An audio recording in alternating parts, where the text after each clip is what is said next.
Alright, everybody. Thank you for coming in and watching me. Today we're going to talk about boilers, furnaces, and hot water heaters, and how technology has changed the HVAC world. Now, going way, way back, boilers used to be coal-fired or wood-fired. Then we went to oil-fired. And nothing has really changed with the oil-fired boilers. They still make them, and you can still buy them and install them. They're just different kinds of manufacturers that still make them. There are different types, like Beckett and Riello. And I think Carlin has one too, but I'm not sure. Yeah, Carlin has one too. Now we go to gas-fired boilers. Not too much change in technology there, except you can still get a boiler that has a thermocouple. And just like hot water heaters, which we'll talk about later, all a thermocouple does is when you press the button down, set it to pilot, and light your pilot, that flame hits that thermocouple. It sends millivolts to the gas valve saying, I have fire, keep the gas valve open.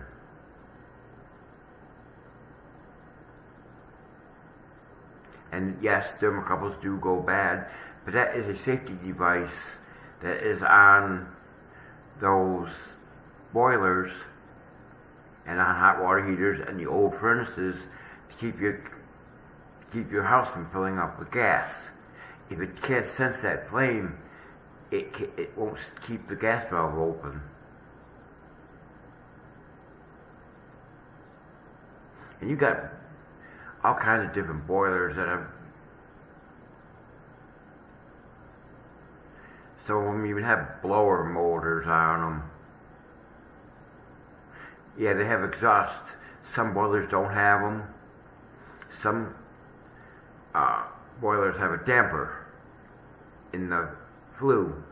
So when it's a coffee heat, that damper opens and trips that switch, which fires the boiler. And the ones with the blower, all the blower does is just exhaust the fumes out. You have some places that don't, like Steve Lab. There are some places where there's no chimney and it's through a power venter. And that power venter just takes the exhaust fumes out. Same thing with furnaces. At one time we had standing pilot furnaces. Now we've gone to all this new technology and it goes the same thing for air conditioners.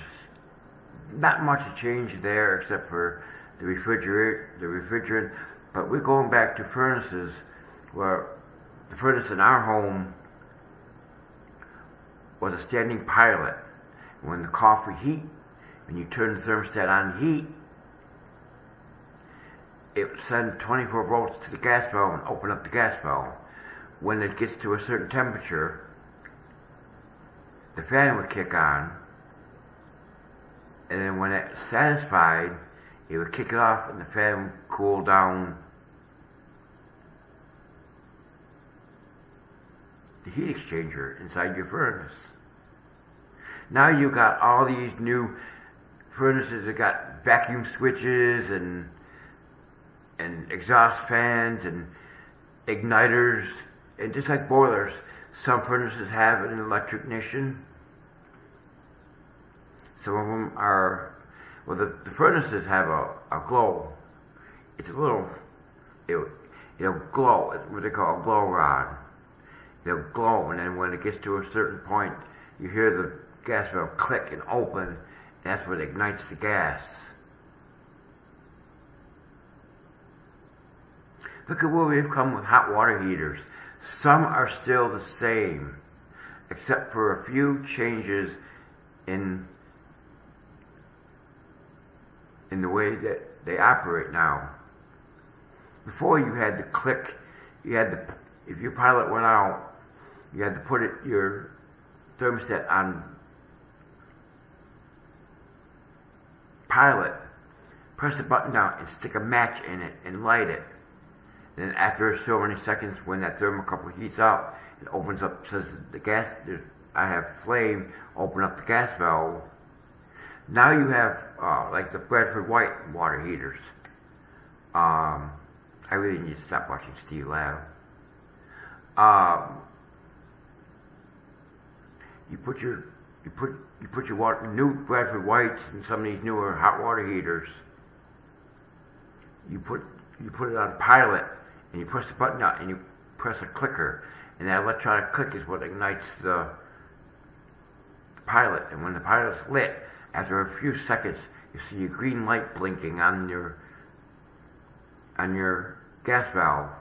Then you can turn it to whatever temperature you want it. Electric water heaters, some of them look like, I can't even explain what it looked like a box. Some of them look like a box. And then we've got the 30 gallon and the 40 gallon. I think there's a 50 gallon. I think there's a 75 gallon. That goes to the same thing with gas. So we've progressed so much into all that. Now you have wall mount boilers and that do the same thing as a water heater. They're supposed to be efficient, but they're not really that efficient. But the wall hung, like the Navy and all these other ones that have come out, I can't even name all of them, do the same thing. It's hot water on demand. See, well, before, in the gas water heaters that we had, the water heats up. That's the same thing with the electric. It has to heat up. When you use it, it heats up. Same thing with the gas. When you get to a certain level that the water's starting to cool down, it trips that thermostat and it heats up the water. With the ones that are wall hung, that's basically hot water on demand. It's okay if you're using it for just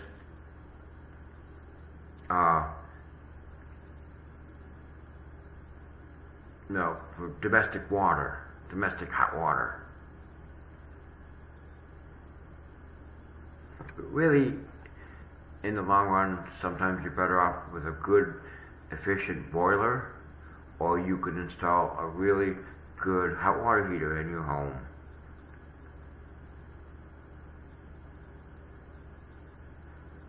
Technology has changed so much in the HVAC industry that I can't even go through all of it with you all. But you'll see.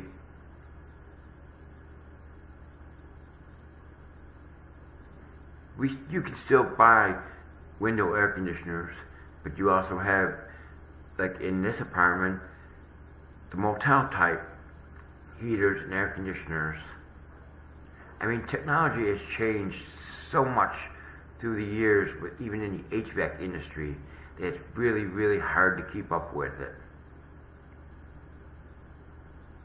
But we're making good strides. We're getting there. I'm just surprised at how much everything has changed in my life. And from what I can see, it's in the good. Alright, well, I know you're tired of hearing me ramble. I'll see you on the next one. Thank you for watching.